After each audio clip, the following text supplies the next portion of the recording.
Hey guys, the Realme 5 and Realme 5 Pro were introduced on 20th August 2019, and at the end of the announcement the company also had a little teaser for us.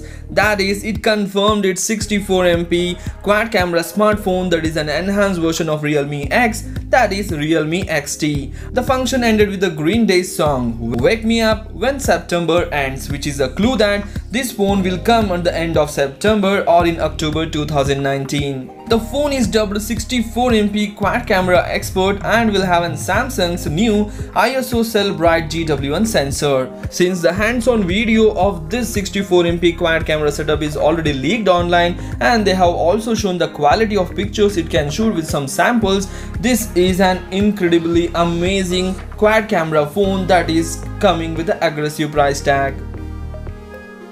The quad setup is similar to the newly introduced Realme 5 Pro, but we expect the XT to have an elevating camera just like Realme X, as this is an enhanced version of Realme X. As it is an enhanced version of Realme X, this phone will definitely have a pop-up camera that is expected to be of 32MP. So this is the most anticipated phone from Realme, and this phone will just create a huge hype with its 64MP quad camera setup. But this phone will face a tough competition from Redmi's 64MP quad camera smartphone, that is probably Redmi Note 8 Pro, which is again launching in the month of October 2019. So this is all about the Realme XT. What features you want to see in the Realme XT? Please comment in the comment section what you feel about this phone. Please comment in the comment section and do share this video among your friends. Thanks for watching. Take care. Bye bye.